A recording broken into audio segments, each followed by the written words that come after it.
നിനക്ക് എന്നെ കാണുമ്പോൾ മാത്രമേ ഇത്ര ദേഷ്യം? ഒരു മനുഷ്യന് വേണ്ട സമാധാനം അത് കിട്ടാതാകുമ്പോ ദേഷ്യം കാണിക്കും.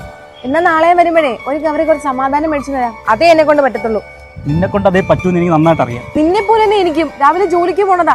നിന്റെ കൂടെ കുറച്ച് സമയം സ്പെൻഡ് ചെയ്യാന്ന് കരുതിയാൽ എനിക്ക് ഇതേ കിട്ടാറുള്ളൂ. അങ്ങനെ കഷ്ടപ്പെട്ട ആരും എനിക്ക് വേണ്ടി ടൈം സ്പെൻഡ് ചെയ്യണ്ട. നീ ഒന്നും ഡിപ്രഷൻ എന്താണെന്ന് അറിഞ്ഞിട്ടില്ല, അതുകൊണ്ടാ. നിന്റെ ഡിപ്രഷൻ എന്നോട് കാണിച്ചിട്ട് തീരുന്നില്ലെങ്കിലേ വേറെ അടുത്ത് പോയി സെറ്റാക്കുക. അപ്പൊ നിന്റെ പ്രശ്നം തീരും.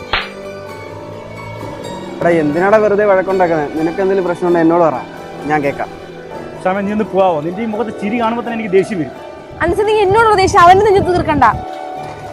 നിനക്കെങ്ങനെ ചിരിച്ചു കിടക്കാല്ലേ? നല്ല കാറ്, വീട്, ആവശ്യത്തിലധികം കാശ്. ഇവിടെ ബാക്കിയുള്ളവരാണെങ്കിൽ ലോൺ അടച്ച് മുടിഞ്ഞിരിക്കുക. അതിനിടയ്ക്ക് ജോലി ആയില്ലേ, കല്യാണം എപ്പോഴാ? ഞാൻ ജീവിക്കുന്ന തന്നെ വലിയവർക്ക് വേണ്ടിയാണോന്ന് എനിക്ക് തോന്നുന്നത്. അളിയാ ഞാൻ ക്ഷമ ഒന്ന് പോയി തരുമോ? നീ എന്ത് മണ്ടനാടാ? നിന്റെ കൂടെ നടന്ന് എന്നെ വേണം പറയാൻ. പിന്നല്ലാതെ ഇന്നലെ വരെ ചിരിച്ച് കൂടെ നടന്നവനാ. അവനെന്തെങ്കിലും ഉണ്ടെങ്കിൽ എൻ്റെ അടുത്ത് പറഞ്ഞൂടെ? ഞാനാണെങ്കിൽ ഒന്ന് ചോദിച്ചതുമില്ല. അതെങ്ങനെ ഫുൾ ടൈം ചിരിച്ചോണ്ട് നടക്കുമല്ലേ? എങ്ങനെ മനസ്സിലാക്കാനാ? കുഞ്ഞുനാൾ മുതൽ ഞാൻ കേൾക്കുന്നത് ഞങ്ങൾ ആണെങ്കിൽ കരയാൻ പാടില്ലേ? അതോ ഞങ്ങളെ കണ്ണീരിന് വിലയില്ലാത്തോണ്ടാണോ? കരയാൻ പോലും പറ്റാണ്ട് ഇങ്ങനെ ചിരിച്ചിരിച്ചാ എന്റെ അവസ്ഥ കണ്ടില്ലേ നീ? ഇപ്പൊ എപ്പോഴും ദേഷിച്ച് നിൽക്കുന്നവരല്ല, നമ്മുടെ മുന്നിൽ കൂടെ ചിരിച്ച് കളിച്ച് നിൽക്കുന്നവരായിരിക്കും ഏറ്റവും കൂടുതൽ ഡിപ്രഷൻ അനുഭവിക്കുന്നത്. ഇനിയെങ്കിലും അങ്ങനെയുള്ളവരെ അകറ്റി നിർത്തുന്ന ചേർത്ത് നിർത്താൻ വേണ്ടത്. അപ്പൊ നിനക്ക് ഞാനുണ്ട്.